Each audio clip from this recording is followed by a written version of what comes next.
agradecido por esta nueva oportunidad que me da Asís.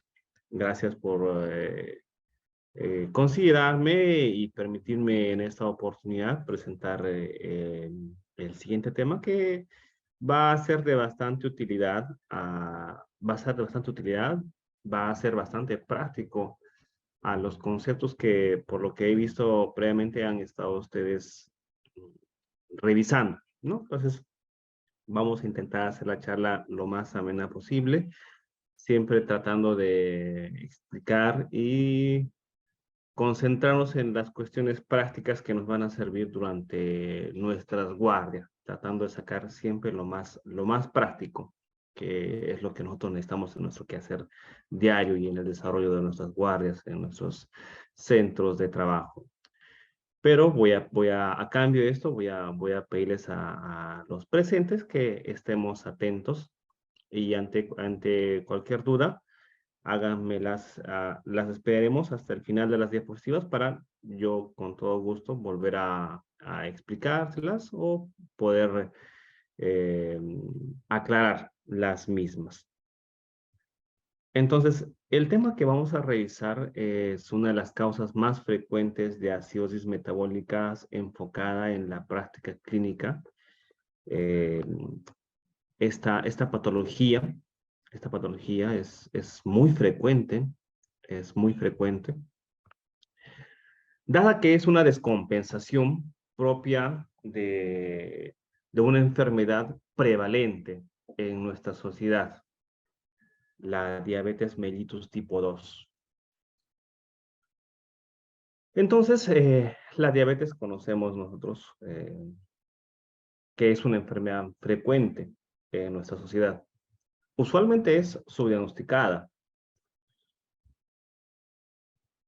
Más del 50% de los pacientes, eh, luego de que se hace el diagnóstico, se sabe que estas personas 10 o 20 años ya tenían esta enfermedad, pero no habían sido diagnosticadas. Entonces, es una enfermedad subdiagnosticada y en el contexto de también nuestra sociedad en la cual nuestro sistema de salud no abarca a toda la población, suele ser una enfermedad de alta prevalencia infradiagnosticada, que suele debutar precisamente con crisis de hiperglicemias que pueden poner en riesgo la vida de nuestros pacientes. Entonces, dentro de estas crisis hiperglicémicas, la que vamos a tratar el día de hoy y la que más nos va a llevar a practicar los conocimientos que estamos viendo es la cetoacidosis diabética. Disculpen. En ese cuadro podemos ver cómo es que desde 1986 a la actualidad podemos ver que las causas de mortalidad en nuestro país han variado significativamente. Miren, en 1986 las causas de mortalidad en nuestro país eran pues, miren, las infecciones respiratorias, infecciones intestinales, la tuberculosis, era el top 3. Pero actualmente esto ha cambiado y vemos que si bien es cierto todavía persisten las infecciones respiratorias bajas, ya empiezan a presentarse otro tipo de enfermedades, como por ejemplo las enfermedades cerebrovasculares como los DCBs isquémicos, DCBs hemorrágicos. Y en tercer puesto ya empieza a posicionarse la diabetes mellitus. Entonces es una enfermedad de vigencia en nuestro medio, en nuestra sociedad. Este cuadro progresivo también nos lo ratifica, que desde el 2014 la progresión de esta enfermedad en cuanto a su epidemiología ha ido a la alza. Mas, sin embargo, un detalle muy importante es que es en mayor proporción las mujeres las que padecen esta enfermedad. Y muchas veces esto tiene un impacto socioeconómico en las familias a las cuales tratamos, porque muchas veces son madres pilares de un hogar o son el sustento de una familia. Y son este tipo de pacientes los que se presentan a la emergencia o a la unidad de cuidados intensivos. Entonces, bueno, la cetoacidosis diabética pues tiene una incidencia alta en países desarrollados. En países como los nuestros carecemos de estudios, pero se dice que en países de primer mundo la incidencia va desde 13 hasta un 14 casos por 1000 pacientes con diabetes de tipo 1. Esta patología tampoco no es ajena a los pacientes que tienen diabetes tipo 2, puesto que también suele presentarse en un 35% de estos pacientes. Miren, 35% es casi la cuarta parte de este tipo de pacientes. Y su mortalidad varía hasta un 10%. Independientemente de esta patología, nosotros debemos saber que la hiperglicemia, esa que nosotros detectamos en nuestra práctica clínica, en nuestros pacientes, ya sea en las salas de emergencia, en hospitalización, en cuidados intensivos, la hiperglicemia, glicemia más de 180, es un factor de mortalidad. Esto aumenta la posibilidad de mortalidad. Y este cuadro nos lo ratifica.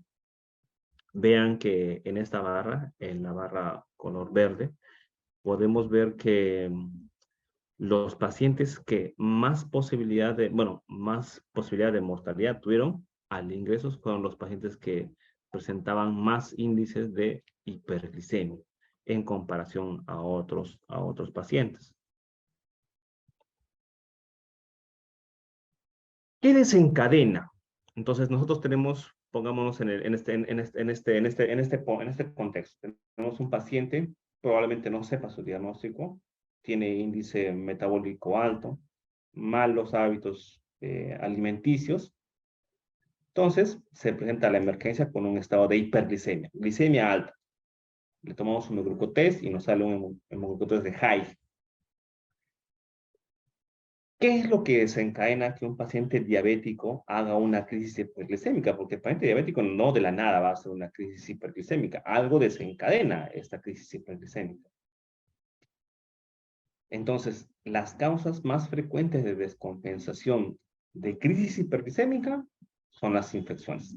La más frecuente, entre un 30 a 40%, las infecciones. Un paciente que ingresa con una neumonía, diabético, va a hacer hiperglicemia. Un paciente diabético que viene por una infección gastrointestinal va a hacer crisis hiperglicémica. Un paciente que ingresa con un pie diabético a la emergencia va a hacer crisis hiperglicémica. Y esta crisis hiperglicémica probablemente pueda hacer una cetoacidosis diabética. Dentro de las segundas causas, la terapia inadecuada con el tratamiento de la insulina que tienen los pacientes con diabetes. En un 20%, el debut de los pacientes con diabetes tipo 1, que es un tipo de déficit completo de insulina. Y ya un poco menos frecuente, pero que no deja de ser importante, otras presentaciones como, por ejemplo, la pancreatitis, los infartos, los accidentes cerebrovasculares, que también suelen presentarse también con crisis hiperglicémicas, siempre en el contexto de un paciente diabético. Recordar ese dato, por favor. Entonces, en esta diapositiva tenemos que recordar que la función de la insulina es una hormona que hace que la glucosa pase de la sangre hacia la célula para que la célula la pueda aprovechar. Sin insulina, la glucosa va a estar libre por el torrente sanguíneo. Va a estar libre por el torrente sanguíneo y no va a poder ser aprovechada por la célula. Entonces, la insulina cumple esa función vital de agarrar a la glucosa del torrente sanguíneo y meterla hacia la célula. Entonces, ¿qué es lo que ocurre con la cetoacidosis o qué es lo que desencadena la fisiopatología de la cetoacidosis diabética? ante una injuria, como puede ser una infección, como estábamos comentando en la diapositiva previa, una injuria, una infección, perdón, una infección, alguna injuria como una pancreatitis, un infarto agudo de miocardio, un traumatismo, se activan una serie de hormonas estresantes, estresoras, como la noradrenalina, la adrenalina, el cortisol. Entonces, estas hormonas hacen que los niveles de glucosa aumenten en el torrente sanguíneo. Pero nuestro cuerpo no lo puede aprovechar, no lo puede aprovechar, no lo aprovecha. Entonces el organismo le dice a la célula, oye, necesito que metas más glucosa hacia la célula. Y la célula dice, qué raro, yo no puedo meter glucosa hacia la célula. Entonces, lo que vamos a hacer es lo siguiente. De otros órganos, vamos a comenzar a transformar de proteínas, vamos a transformar glucosa. De lípidos, de tejido graso, vamos a transformar glucosa. Porque la célula detecta que no puede meter glucosa adentro de ella. Entonces, en un esfuerzo de intentar meter la glucosa hacia su interior, comienza a formar glucosa de otros tejidos. Entonces, el aumento de hormonas contrainsulares también, que se le conoce como el cortisol, la adrenalina, hace que el organismo, como les menciono, en un intento de abastecerse de glucosa, hace que se convierta de tejido muscular mediante la gluconeogénesis, forme glucosa. Agarra tejido adiposo y mediante la cetogénesis forma glucosa. Entonces, eso lo que hace es incrementar la cantidad de glucosa que ya viene del torrente, pero que por déficit, ya sea relativo o ya sea absoluto de la insulina, la glucosa aumenta su concentración en la sangre. Entonces, todos estos factores estresantes van a llevar a un camino en común, que es la hiperglicemia. La hiperglicemia. Y como nuestro organismo va a comenzar a convertir tejidos que no son, tejidos como tejido graso, va a convertir en moléculas de glucosa, fruto de esa conversión se van a formar ciertas moléculas como los cuerpos cetónicos. Entonces, el otro pilar de esta enfermedad va a ser la presencia de cuerpos cetónicos, la identificación de presencia de cuerpos cetónicos en orina. Y esta triada se va a completar con la presencia de acidosis, un tipo especial de acidosis, que es la acidosis metabólica. Entonces, esta es la triada de esta enfermedad que siempre va a estar presente en los pacientes que ingresan a la emergencia con glicemia y que están haciendo cetosis diabética. Y va a estar caracterizada por hiperglicemia, glicemias altas. Le pedimos un examen de orina y en la orina vamos a encontrar cuerpos cetónicos. Le pedimos su gasometría, acidosis, con disminución del bicarbonato. Diagnóstico hecho. Más sin embargo, tenemos que también saber con qué clínica el paciente se va a presentar. Básicamente, por la alta concentración, el organismo está lleno de azúcar. Está lleno de azúcar. El torrente sanguíneo de nuestro país está lleno de azúcar. Pero por el déficit de insulina que tienen los pacientes diabéticos, la glucosa no puede entrar hacia el torrente, hacia la célula. Entonces, clásicamente, el paciente va a presentar algunos signos como la poliuria, por ejemplo. La glucosa al llegar al riñón va a ser excretada por el riñón hacia la vejiga y luego hacia la orina. Pero junto con la glucosa va a arrastrar agua. Entonces el paciente va a estar poliúrico. Poliúrico va a perder bastante agua, bastante agua. La glucosa que va a salir del riñón va a salir pero arrastrando agua. Algunos pacientes van a presentar dolor abdominal, náuseas, vómitos. En un intento del organismo de tratar de compensar esta acidosis metabólica a nivel respiratorio, el paciente va a presentar un tipo de respiración característica, que es la respiración de Kussmaul. Y en esta respiración también nosotros vamos a poder detectar en el paciente un cierto tipo de aliento, un aliento medio afrutado, como de frutas, o también lo describe la literatura como de acetona.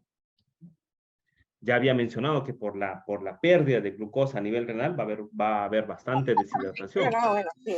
Entonces, Pero, nuestros pacientes pues van a estar con pliegue presente, mucosa oral seca, completamente deshidratados. Básicamente uno de los pilares de este diagnóstico es que el paciente va a estar completamente o severamente deshidratado.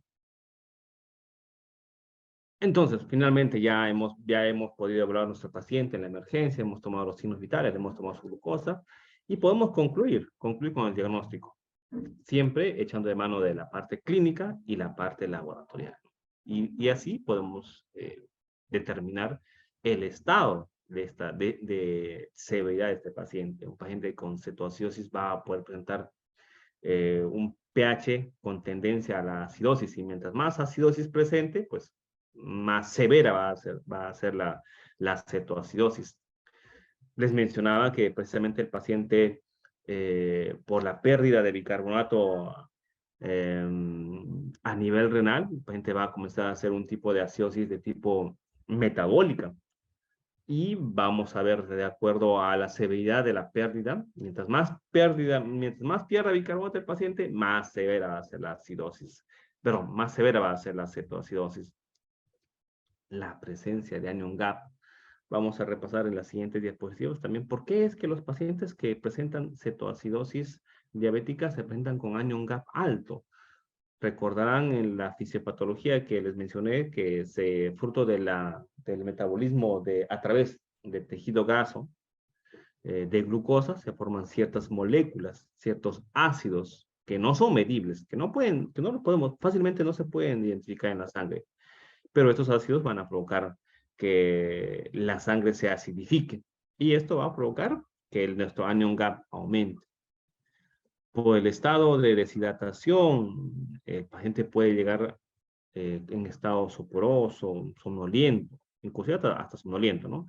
Y vamos a observar pues las cetonas. Clásicamente a nuestro medio siempre le pedimos un examen de orina donde vamos a poder encontrar la presencia de cetonas, ¿no?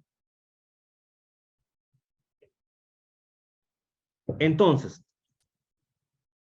hacemos nuestro diagnóstico y vamos pidiendo una serie, la serie de la batería de exámenes que siempre pedimos a nuestros pacientes en emergencia o en cuidados intensivos.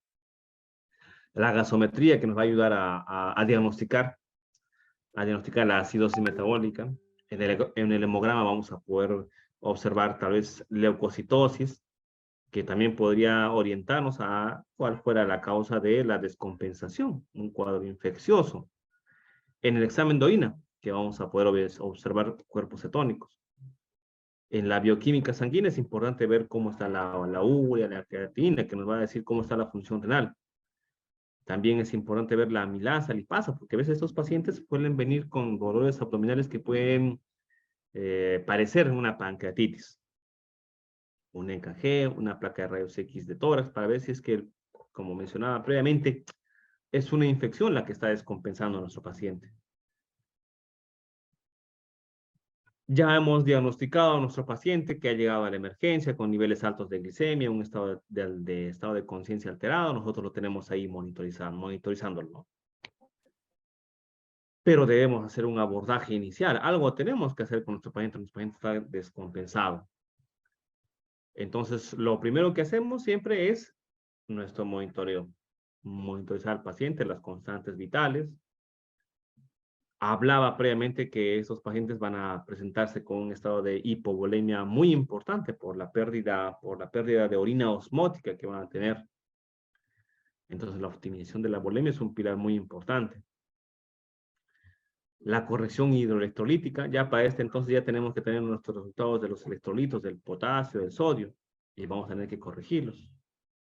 Tendremos que manejar la glicemia. También vamos a tener que manejar la condición inicial. Si ha sido una infección la que lo ha llevado a este punto, tendremos que manejar la infección. Si es otra patología, un DSB isquémico, un DSB hemorrágico, o si es un traumatismo lo que lo ha llevado a esta condición, tenemos también que manejarlo. Y prevenir otras complicaciones que son frecuentes en este estado, que son con el edema cerebral, alteraciones hidroelectrolíticas o incluso la hipoglicemia. Este cuadro me parece bastante completo porque simplifica los pilares del tratamiento de estos pacientes de la cetosis diabética. Y mencionan como, por ejemplo, cuán importante es la administración de líquidos. Tal vez en este punto yo preferiría poner antes que el manejo de insulina, tal vez el manejo de los electrolitos como el potasio.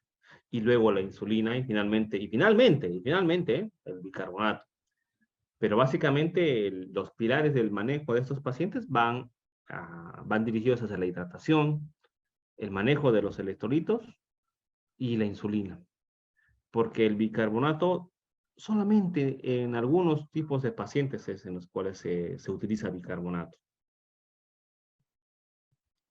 Entonces, como ya estábamos mencionando previamente, pues estos pacientes vienen en estado hipovolémico, diabético, hipovolémico, ha perdido orina bastante, ha hecho una poliuria osmótica, junto con la glucosa ha perdido bastante volumen. Entonces nuestro paciente está pues en un estado hipovolémico, ¿no? Entonces ¿qué tenemos que hacer? Estabilizar la parte hemodinámica. Esto va a ser bueno, sí, porque va a aumentar inclusive la función de la insulina, va a hacer de que reduzca la hiperglicemia, va a mejorar la glucosuria, porque mientras más nosotros hidratemos, va a aumentar el flujo urinario y recuerden que también por la orina también va a perder azúcar y va a disminuir la glucosa a nivel sanguíneo. Va a mejorar la sensibilidad de insulina, entonces son muchos beneficios los que tiene la fluidoterapia. Es agresiva, definitivamente tiene que ser agresiva entre 500 a 1500 ml en una hora. O sea, tenemos que pasarle un frasco en la primera hora y un segundo frasco en la siguiente hora. Nosotros ya recordar que estamos abordando a este paciente que ha venido con una glicemia altísima, le hemos tomado su gasometría y nos sale un tipo de acidosis metabólica. Le hemos pedido ya su examen de orina, nos ha salido cuerpo cetónico, listo para contar el diagnóstico, es una cetoacidosis diabética. Entonces, iniciamos el tratamiento. Es agresivo. El tema de la hidratación es bastante agresivo. Verán, ustedes tienen que pasarle por hora entre medio frasco a un frasco de cloruro de sodio. Y esto lo mantenemos en un lapso de 2 horas. Aquí tenemos que hidratar profusamente. Ya hemos hidratado al paciente por 2 horas. Luego de 2 horas ya es un tiempo prudente como para que ya los exámenes del laboratorio ya vengan, ya ingresen. Ya en ese entonces ya están viniendo los exámenes del laboratorio. Viene el hemograma, vienen los electrolitos. Y en este punto nosotros evaluamos cómo es que están nuestros electrolitos. Porque es importante esta patología al intervenir en un disturbio del medio interno, va a presentar fenómenos de variación de los electrolitos como el sodio y el potasio. En este punto, nosotros debemos evaluar cómo está el nivel del sodio. Si es que el sodio está muy alto, tener cuidado con la hidratación. Una de las consecuencias de la hidratación muy profusa con cloruro de sodio en pacientes con cetoacidosis es la acidosis hiperclorémica, la hipernatremia. Entonces tampoco nos podemos hidratar a un paciente a ciegas. No. Siempre monitorizando los niveles de electrolitos. Tenemos electrolito que sale un sodio, que sale en más de 135, paremos las orejas y dejemos de hidratar con cloruro de sodio.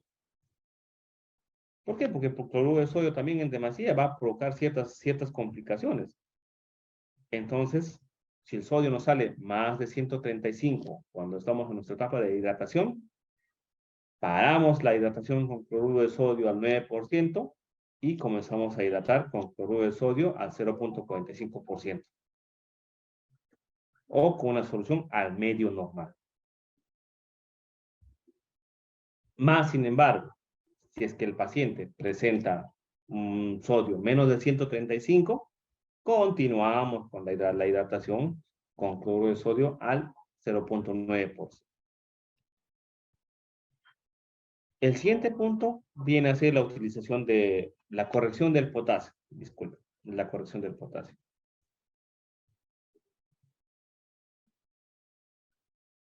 También me tengo que hidratar. Disculpe. Entonces, ¿por qué es más importante la corrección del potasio antes que la glucosa? Ustedes dirán, pero, doctor, el paciente está con hiperglicemia, la glucosa está altísima, tenemos que hacer algo. Doctor, le pasaron su insulina R o su NPH. Ya lo estoy hidratando, ya le puse una vía periférica, lo estoy hidratando, no, pero debo manejar la glucosa. Momento. Es más peligroso reponer insulina sin saber cuánto está el nivel de nuestro potasio.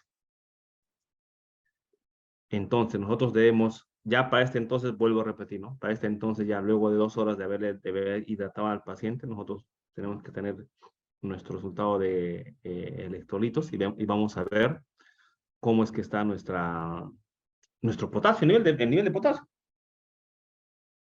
Entonces vemos que si el potasio está por encima de 5.3, no hay ninguna contraindicación. Iniciamos tratamiento de insulina, ya sea en infusión, ya sea en NPH, pero manejamos la insulina. Pero ¿qué pasa si es que el potasio está en niveles bajos? Si es que el potasio está menos del 0.3, momento. Es importante reponer el potasio. ¿Por qué? ¿Qué es lo que sucede? La insulina, al ejercer su acción, al introduciendo la glucosa hacia la célula, también va a hacer que el potasio plasmático entre hacia la célula. Entonces nosotros, pongámonos en el caso hipotético que no advertimos eso. Un paciente que está con potasio bajo, entre 3.5, le iniciamos insulina. La insulina va a hacer que el potasio ingrese hacia la célula. Nuestro paciente va a hacer hipocalemia aguda. Esto va a presentar alteraciones en la hemodinámica del paciente y probablemente nuestro paciente vaya a terminar a hacer paro. Ven que es importante, por eso mencionaba que el segundo pilar del tratamiento de este paciente debería ser la reposición de potasio. Si el potasio está bajo, debemos reponer entre 20 y 40 miliequivalentes. Hagamos un pequeño recuerdo. Recordemos que nuestras ampollas de cloruro de potasio, el 20%, cada ampollita esas que nosotros tenemos en nuestros hospitales de 20 ml, tienen 40 miliequivalentes. Entonces podemos reponer una ampolla o media ampolla. Reponer potasio. Y recién iniciar la reanimación con insulina. Entonces, si es que el nivel de potasio está en 3.3 a más de 5.3, perfecto. Iniciamos insulina siempre con potasio. Siempre con potasio. Ya en nuestro frasco de hidratación de cloruro de sodio, le agregamos una ampolla más de cloruro de potasio porque recordemos, y llévense de esta diapositiva este concepto. Cuando nosotros utilizamos insulina, vamos a tener una pérdida de potasio, porque el potasio va a entrar, así como la glucosa entra hacia la célula, el potasio va a entrar desde el plasma, desde la sangre, hacia la célula. Entonces, el paciente está hiperglicémico, glicemias más de 300. Vemos que nuestro potasio está por encima de 3.3, iniciamos de manera regular la insulina. Vamos a usar insulina R, esta que actúa a los 20, 30 minutos. Pero pasamos previamente un bolo de 0.1 unidades por kilo hora. Entonces, asumamos que nuestro paciente pesa 100 kilogramos. Paciente relativamente gordito, 100 kilogramos. Calculamos cuántas dosis de bolo le vamos a dar. Le vamos a dar 10 unidades. 10 unidades de insulina R endovenoso. ¡Wow! Mientras preparamos nuestra insulina en solución, nuestra bomba de insulina, la cual vamos a ir regulando para que por hora aproximadamente, disminuya entre 50 miligramos por decilitro de glicemia. ¿Qué? Entonces, Es recuerden chicos que hasta el momento ya hemos abordado 3 pilares del tratamiento, ¿no? La hidratación, la reposición de electrolitos y la insulina. En este punto vamos a también a abordar el tema de la reposición de bicarbonato, la cual no debe ser una emergencia. Si nuestro paciente viene con un pH de 7,0, que ya nos llama la atención, porque no estamos acostumbrados a ver bastantes gasometrías, pero no vemos gasometrías con niveles de acidosis tan bajos, ¿no? Siempre vemos un pH 7,2, 7,3, a veces menos de 7,2 ya nos llama la atención y decimos, pucha, ¿qué está pasando acá? Pero los pacientes con cetoacidosis van a presentarse con pHs realmente bajos, con 7,0, con 6. Y nosotros no estamos acostumbrados a veces a ver pHs con debajo de 6. Entonces, la reposición de bicarbonato debe ser exclusiva solamente cuando la acidosis es severa, o sea, cuando el pH está a menos de 6,9 o cuando hay un estado de inestabilidad. Y vamos a reponer entre 3 a 5 ampollas de bicarbonato diluidos en 400 ml de agua estéril hasta que el pH esté más de 7,0. Recordemos que cada ampollita de bicarbonato de sodio que nosotros tenemos en nuestras salas, cada ampollita de 20 ml tiene 20 miliequivalentes de bicarbonato. Vamos a formar 100 miliequivalentes, o sea, 5 ampollas de bicarbonato en 400 ml de agua estéril, y eso pasamos hasta que en su siguiente gasometría, el paciente tenga un pH más de 7,0, ¿no? U otra forma también es diluir, también menciona 100 miliequivalentes de bicarbonato en 400 ml de agua estéril con potasio, y eso administrarlo en 2 horas, a 200 ml por hora, en 2 horas, hasta que la gasometría esté más de 7, el pH esté más de 7.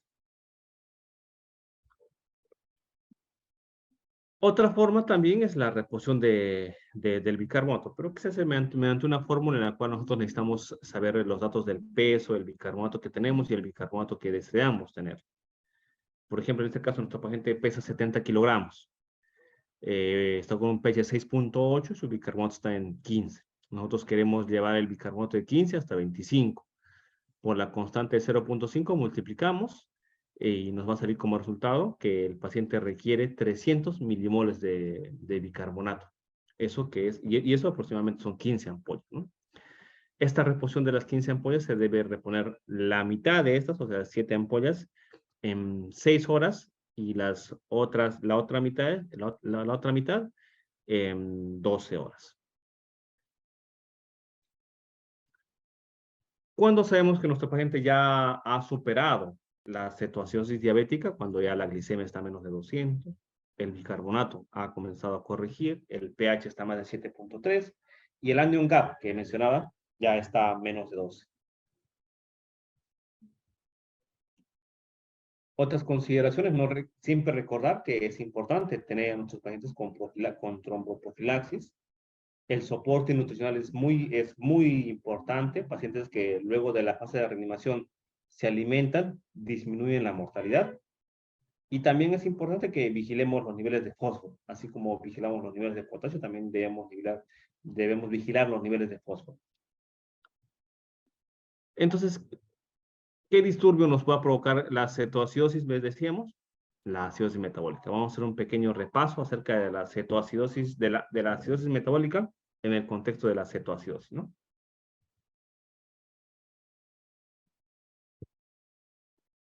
Solamente unas consideraciones. Recordemos que cuando nosotros tenemos un pH de menos de 7,4, estamos en acidosis. Cuando estamos en más de 7,4, estamos en alcalosis.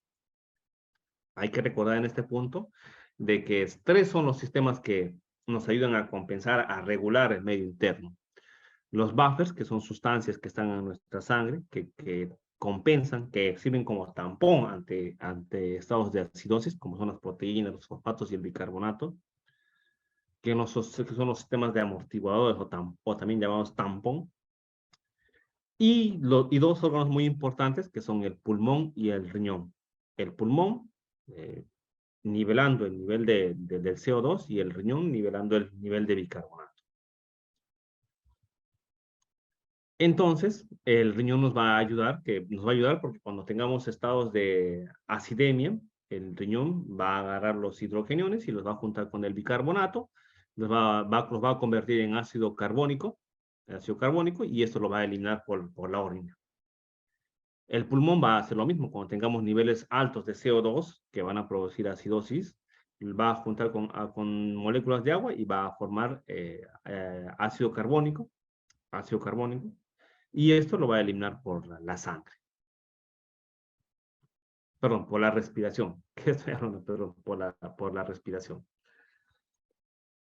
Entonces el riñón, ¿cómo es que va a ayudarnos a estabilizar el medio interno? Les mencionaba que el riñón lo que va a hacer es eliminar moléculas de hidrogeniones con carga positiva que provocan acidemia, junto a ciertas moléculas como el ácido fosfórico o el amoníaco. Y también va a hacer que el organismo rescate moléculas de bicarbonato. Va a reabsorber las moléculas de bicarbonato y el bicarbonato va a elevar, haciendo que la acidosis se compense.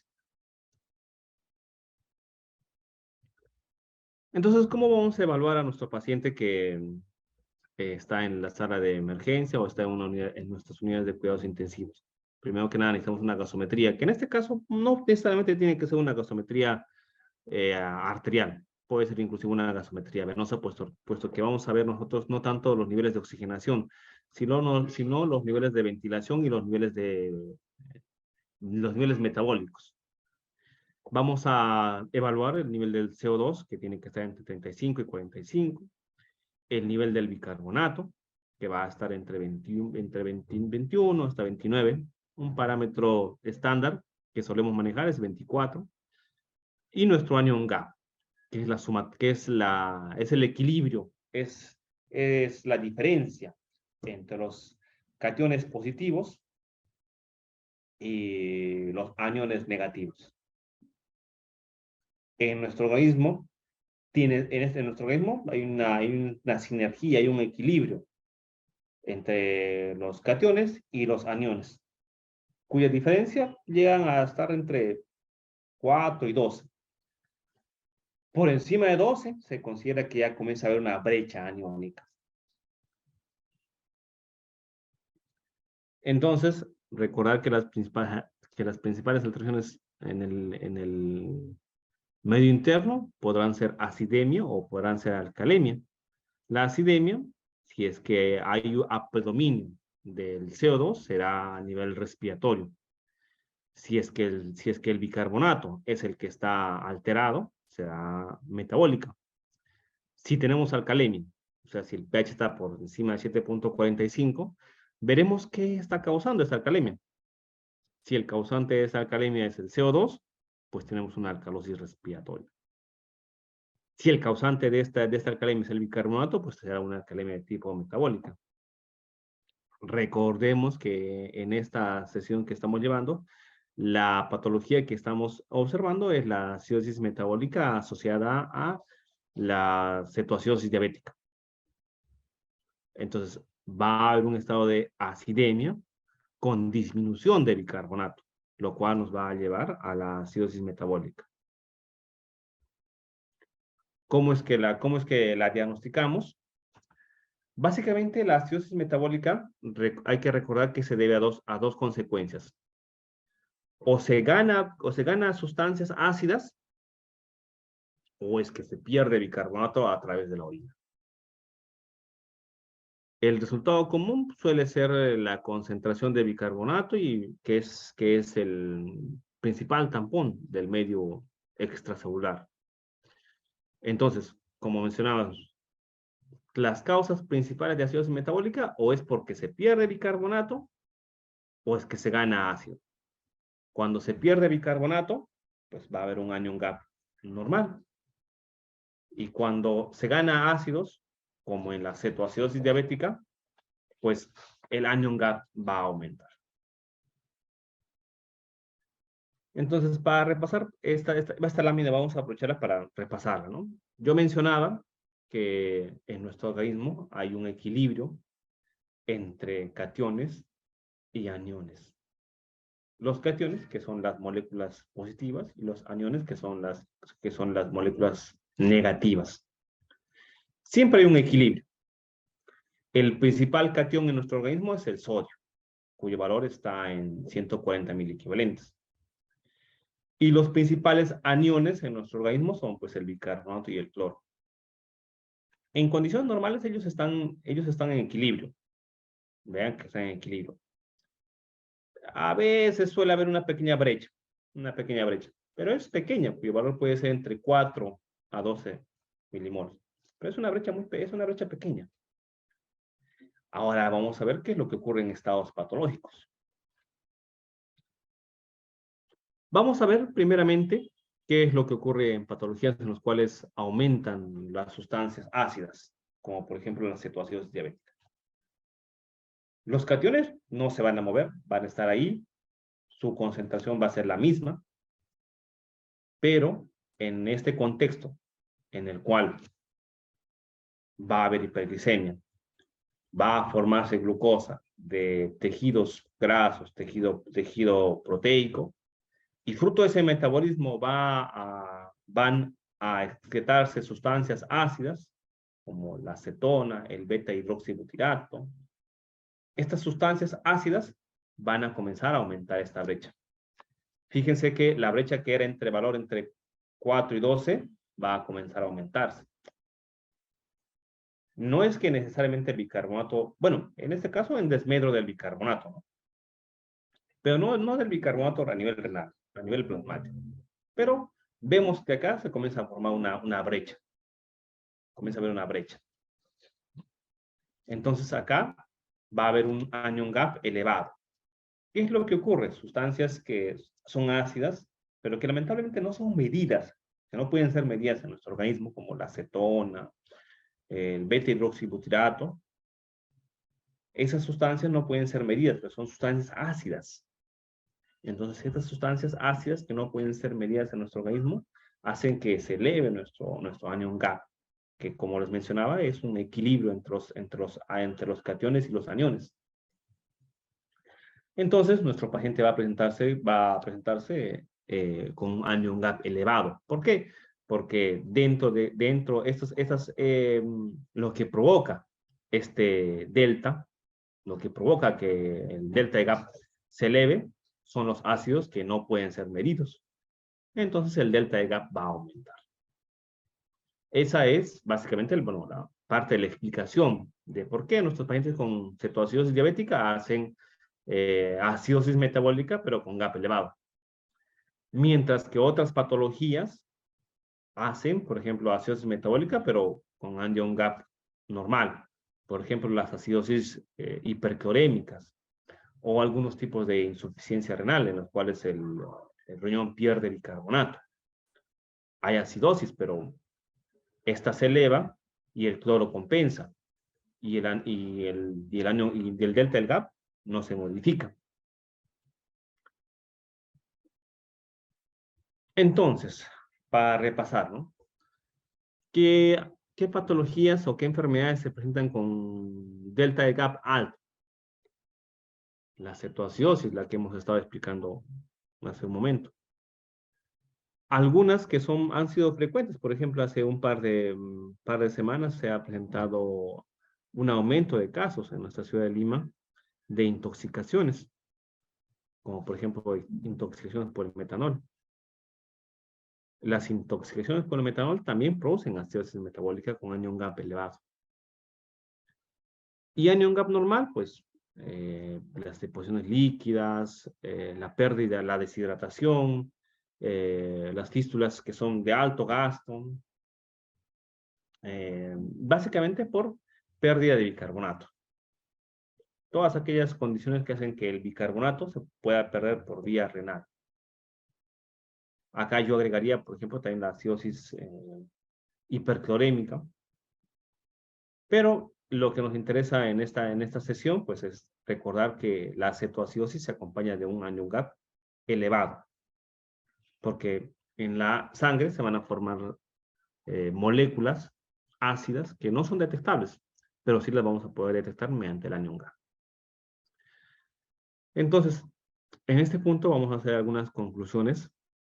Vamos a recordar que la cetoacidosis diabética es de las complicaciones más frecuentes de la diabetes tipo 1, y no solamente de la tipo 1, también de la tipo 2. Habíamos recordado que el 35% de nuestros pacientes con diabetes debutan con cetoacidosis. Esta se va a producir por un déficit de insulina. Mencionábamos que no está la insulina. Si estuviera la insulina en nuestro torrente sanguíneo, la insulina pues agarra la glucosa y la lleva hacia la célula. Y se va a caracterizar básicamente por tres componentes: hiperglicemia, hipercetonemia y la acidosis metabólica. Los cuerpos cetónicos, el beta-hidroxibutirato, que son moléculas que se forman del metabolismo de lípidos a glucosa, es lo que provoca la acidosis y la presencia del anión Ga. Entonces, la disminución de la insulina que va a provocar hiperglicemia, aumento de ácidos grasos, como mencionaba, los cuerpos cetónicos, y estas sustancias ácidas van a hacer que el pH disminuya.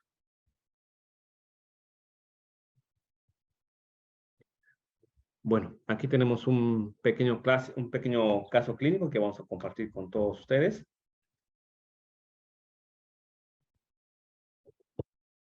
En este caso, se trata de un paciente diabético de 45 años de edad, con antecedente de diabetes tipo 2.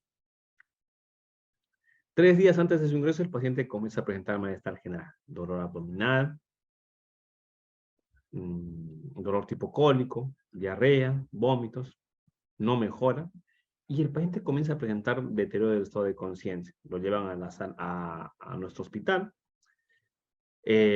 por alteración del estado de conciencia. En el examen físico, bueno, es una mujer de 45 años, 60 kilogramos, está obnubilada, con trastorno de conciencia, signos de deshidratación severa. La temperatura no llama la atención, llama la atención leve hipotensión, leve nivel de la sistólica está cayendo menos de 100.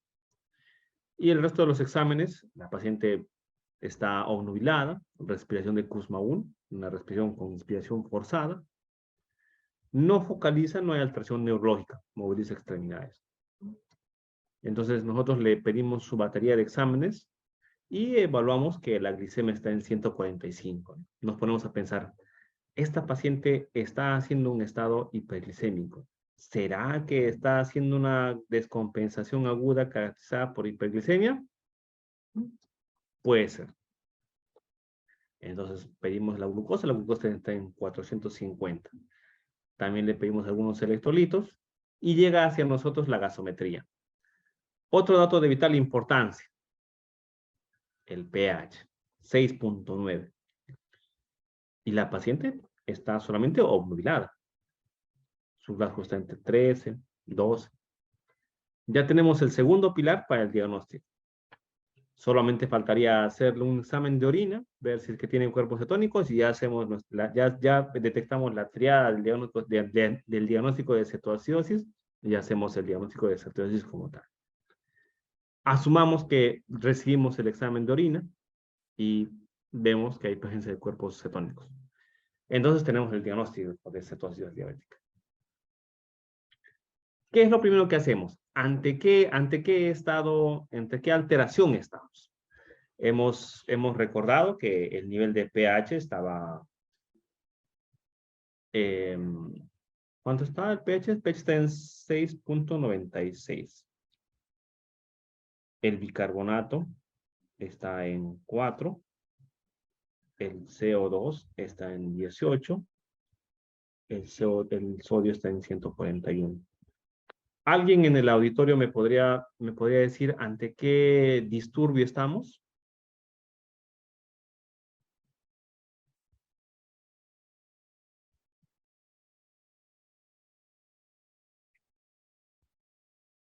Hola. Acidosis metabólica, una Muy cetocidosis. bien, muy bien, compañera. Muchas gracias por tu intervención. Entonces, estamos primeramente por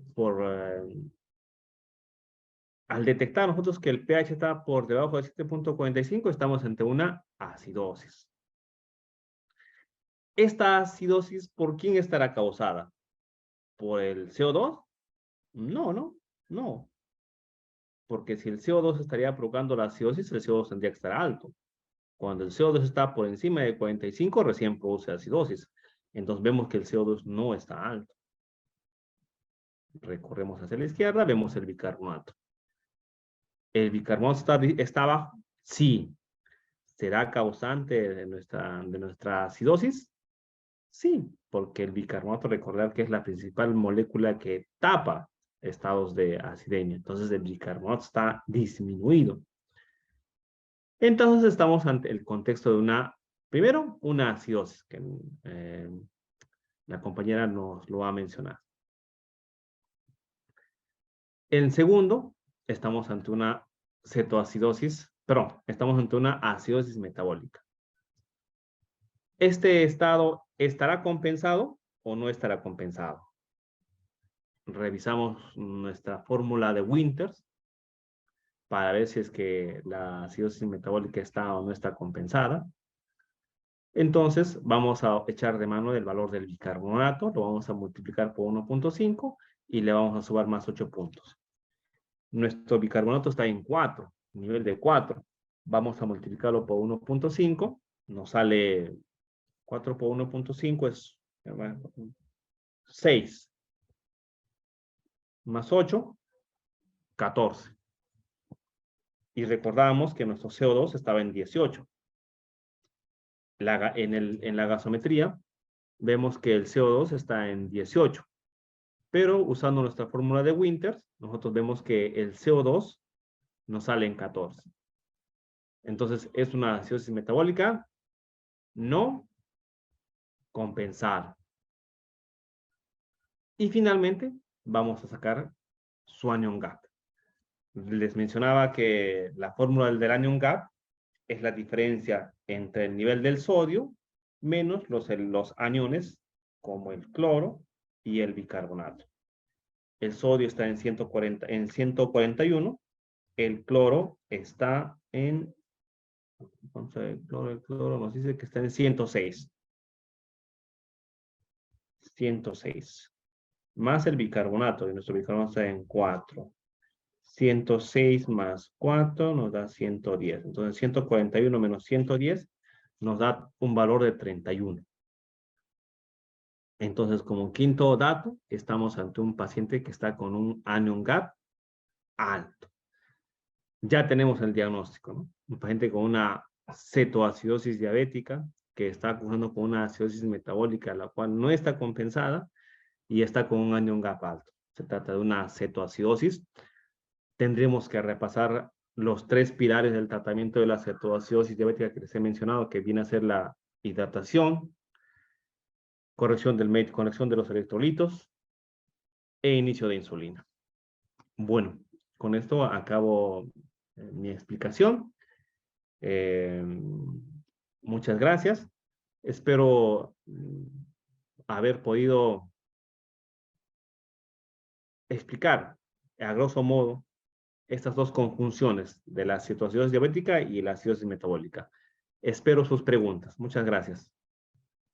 Muchas gracias, doctor Ángel. ¿Alguna pregunta, estimados participantes?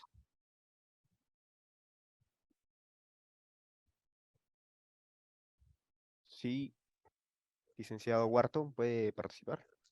Buenas tardes, doctor. Sí, quería consultarle. Cuando estamos con tratamiento de insulina y ya estamos con una glucosa menor a 200, ¿la insulina se puede interrumpir, o sea, suspender? ¿Tiene que ser gradual? ¿O cómo se realiza el manejo? Es una pregunta muy buena. Bueno, resulta que los estados de hiperglicemia no son tan peligrosos como los estados de hipoglicemia. Nosotros en cuidados intensivos tenemos el concepto de hiperglicemia permisiva. Podemos tolerar glicemias hasta 180. Nuestro rango de glicemia tiene que estar hasta 180. Podemos tolerar glicemias hasta 180. Pero cuando la glucosa, es un dato muy importante, cuando la glucosa está a menos de 200, debemos agregar a nuestras soluciones dextrosa al 5%. ¿Para qué? Para evitar el riesgo de hipoglicemia. Recordar que uno de los efectos adversos de la terapia con insulina es la hipoglicemia. Muchas veces nosotros hemos chocado, a veces tenemos este miedo de usar insulina porque suele causar hipoglicemia. Y es real, es real. Y la hipoglicemia es más peligrosa que inclusive que la hiperglicemia.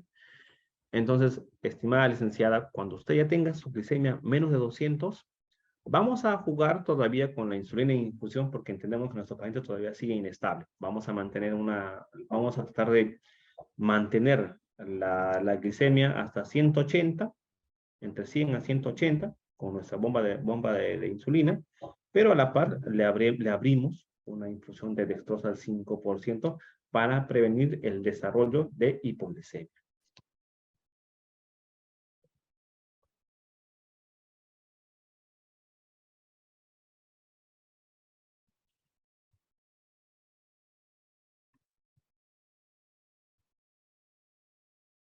Hola, Iván.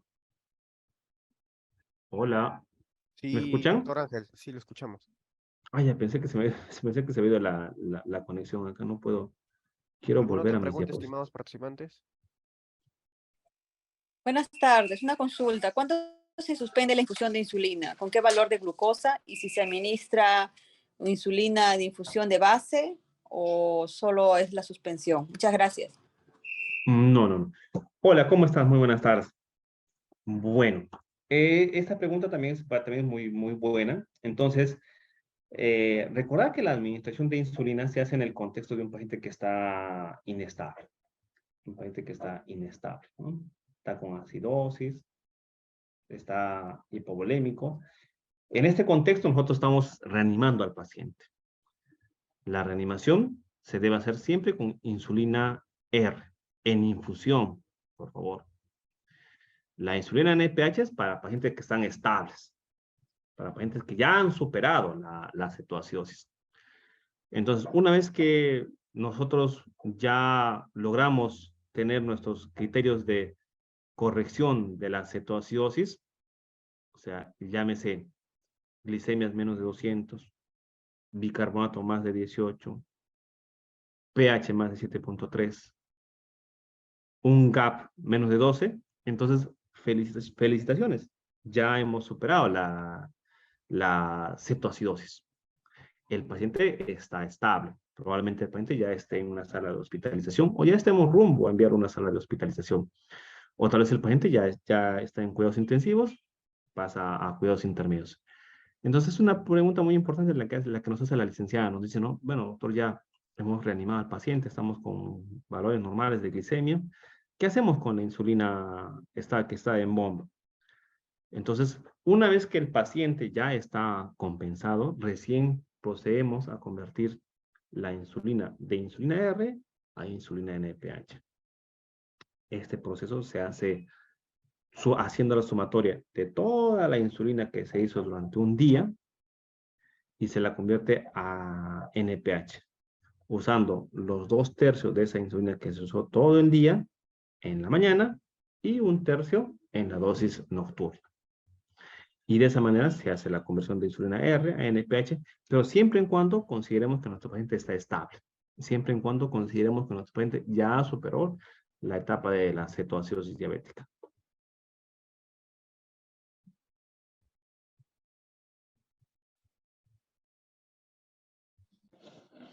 Doctor, una consulta. En caso a veces de los Dígame, pacientes licenciada. cuando tienen el sodio bastante alto, ¿cómo podemos hacer para corregirlo? Licenciada, el tema de la hipernatremia es muy frecuente en los pacientes que hacen cetoacidosis. Bueno, en sí, lamentablemente, la hipernatremia es muy frecuente en los pacientes a los cuales nosotros reanimamos de manera agresiva. En los pacientes con shock, en los pacientes que ingresan a la emergencia, en los cuales nosotros les reanimamos de manera agresiva, estos pacientes van a presentar como un efecto adverso de las soluciones, de la solución fisiológica, un estado de hipernatremia. Van a presentar pueden llegar a presentar inclusive acidosis hiperclorémica con hipernatremia. Entonces, lo que nosotros debemos hacer es evidenciar ante qué tipo de hipernatremia estamos. Si estamos ante un tipo de hipernatremia en el cual hay sobrecarga de volumen, o estamos ante un tipo de hipernatremia en el cual el estado del paciente está hipovolémico, o el estado de volemia del paciente está normal. Y en base a eso, ver si es que le falta volumen, reponer volumen. Si es que el paciente está hipovolémico, pues tenemos que reponer volumen. O si es que el paciente está hipervolémico, tendremos que hacer restricción de líquidos. También se puede hacer una corrección del sodio con la fórmula de Matías-Adrogué, en la cual nosotros vamos a ver el sodio que tenemos versus el sodio que queremos, y vamos a usar soluciones libres de sodio. Podemos usar dextrosa, dextrosa más una ampolla de bicarbonato para evitar la lisis a nivel celular, o podemos usar una solución de agua destilada, o podemos también usar una solución de almidón normal. Pero como primer pilar, usar soluciones que no tengan sodio.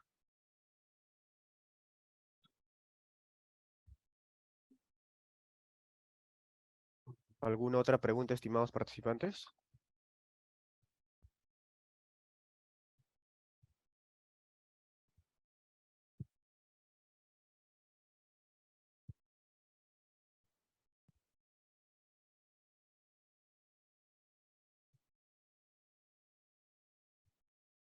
Parece que todo está claro, doctora. Sí, eso espero. Bueno, me alegra haber podido dilucidar algunas dudas de los compañeros. Entonces, si fuese así, bueno, les agradezco por su atención. Pasamos al siguiente tema, Iván. Sí, sí, licenciado. Sí, doctor. Ok.